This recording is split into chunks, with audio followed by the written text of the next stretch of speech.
안녕하세요. 구디 사는 개발자 구디인입니다. 이번 시간에는 저번 강의에서 진행했던 하드코딩된 데이터 부분을 우리가 호출했던 오픈헤더 API 데이터로 변경시켜주고 main.view 파일 내의 코드를 좀 더 완성도 있게 만들어보는 시간을 가져보도록 하겠습니다. 직전 강의에서 우리가 좌표에 따른 도시 이름을 가공해서 올바르게 호출한 상태로 마무리했죠? 그 다음으로 진행할 것은 현재 온도를 한번 호출해 보도록 하겠습니다. 먼저 API를 호출하는 URL 부분 맨 끝에 endGeo units는 metric이라는 코드를 붙여줍니다. 이 작업을 해주는 이유는 우리가 흔히 알고 있는 온도의 단위인 섭씨로 표현하기 위해서입니다. 이 작업을 해주기 전에 한번 살펴보시면 절대 온도로 표기되는 걸 확인할 수 있어요. 아무튼 우리는 섭씨 온도 표기를 위해 endGeo units는 metric을 붙여 호출하도록 하겠습니다. VS 코드로 오셔서 이전에 만들어 놓은 템프라는 배열의 이름을 템프에 s를 붙여준 temps라고 변경시켜 주세요. 그리고 현재 시간에 온도라는 데이터를 하나 만들어 줄 텐데 current temp라는 데이터를 하나 만들어 주어 빈 문자열 스트링 값으로 할당을 해 놓도록 하겠습니다. 그리고 현재 시간에 따른 현재 온도 데이터라고 주석을 달아 줄게요. current temp라는 데이터에 현재 온도를 의미하는 데이터를 담아줘야 하니까 this라는 키워드를 통해서 current temp에 접근을 해줘야겠죠. 그래서 this.current temp는 response.data. 한 다음에 어디에 접근해서 어떤 값을 담아줘야 하는지 살펴보도록 할게요. 콘솔 창에 찍힌 데이터를 보면 current라는 값 안에 temp라는 값이 현재 온도를 의미하는 것 같네요. 그래서 이런 식으로 response.data.current.temp라는 값을 담아주도록 하겠습니다. 그리고 current temp라는 값을 템플릿 부분에서 올바르게 호출을 해줄 것인데 여기 b태그 안의 값을 보관법을 활용하여 current temp라는 변수를 담아주면 이런 식으로 값이 올바르게 호출되는 것을 볼 수 있습니다. 그런데 우리는 source.ei 값은 필요가 없으니까 mass.round 함수를 이용해서 입력값을 반올림 함수와 가장 가까운 정수값을 반환해 주도록 하겠습니다. 그리고 로컬에서 한번 살펴보면 이렇게 깔끔하게 나오는 것을 확인할 수 있습니다. 그리고 이제 temporary 데이터 부분을 한번 변경해 보도록 하겠습니다.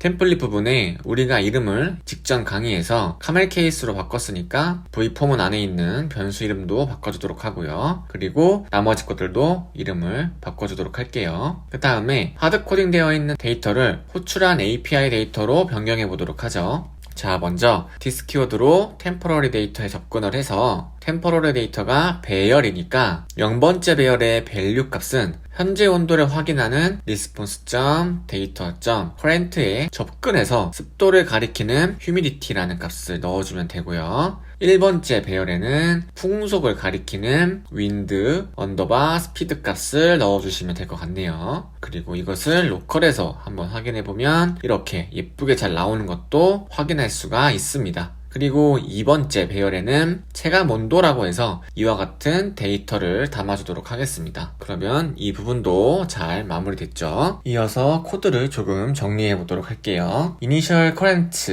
weather 데이터라는 변수를 하나 만들어주고 공통적으로 사용되는 response.data.current라는 부분을 할당하겠습니다. 그리고 이 부분을 우리가 방금 선언한 initial current weather 데이터로 바꿔치기 해주도록 하죠. 그러면 코드가 훨씬 간결하고 깔끔해졌죠. 그리고 알아보기 쉽도록 띄어쓰기도 해주고 바로 이어서 시간대별 날씨 데이터를 제어하는 부분에 코드를 작성해 보도록 하겠습니다. 개발자 도구로 가시면 여기 hourly라는 데이터를 클릭해 보겠습니다. 이름에서도 알 수 있듯이 시간대별 날씨 데이터를 다루고 있음을 볼 수 있죠. 한번 제대로 살펴보면 이렇게 48개의 데이터가 들어와 있는 걸 확인할 수 있는데요. 상세 데이터를 보기 위해 화살표를 클릭해보면 조금 전 우리가 current에서 봤던 데이터 구조와 동일한 것을 알 수 있습니다. 저는 조금 더 직관적인 이름으로 변경해서 response.data.hourly를 할당시켜준 다음에 24시간 동안의 데이터만 뽑아서 사용할 예정이라서 포문을 사용해서 어레이 템프라는 데이터에 담아주는 코드를 작성해 보도록 하겠습니다. 그리고 저와 같이 주석을 달아주세요. 그리고 포문을 돌려서 i는 0부터 그리고 24보다 작은 값까지 포문이 돌 때마다 1씩 커지는 코드를 작성해주고 그 안에 위에서 작성한 코드를 포문 안에 넣어주도록 합니다. 그리고 반복문이 돌 때마다 0번째 데이터는 0번째 배열에 1번째 데이터는 1번째 배열에 올바르게 담길 수 있도록 코드를 작성해주고 마무리 짓도록 하겠습니다. 그리고 콘솔에 담긴 데이터를 한번 확인해보면 올바르게 담긴 걸 확인할 수 있죠. 그래서 올바르게 담긴 데이터를 템플릿 부분에서 한번 활용해 보도록 하겠습니다. 클래스가 타임리 웨더박스인 div 태그로 가셔서 이렇게 코드를 바꿔주도록 합니다. 화면을 멈추시고 작성해 보세요. 코드를 한번 설명해 드리면 타임리 웨더라는 클래스를 가진 div 태그가 지금 반복이 되어야 하는 로직이기 때문에 v 포문을 돌려서 어레이 템프 안에 있는 배열의 데이터 하나하나를 템프라는 이름으로 우리가 사용하겠다라고 선언을 해준 다음에 배열이니까 인덱스 번호가 존재하겠죠. 그래서 인덱스 값을 고유한 키 값으로 할당해준 다음에 우리가 변경시키고 싶었던 부분을 예를 들어 temp.temp를 시간대별 온도, temp.humidity는 시간대별 습도를 의미한다는 것을 우리는 이미 알고 있기 때문에 이와 같은 코드를 작성해주는 것입니다. 그래서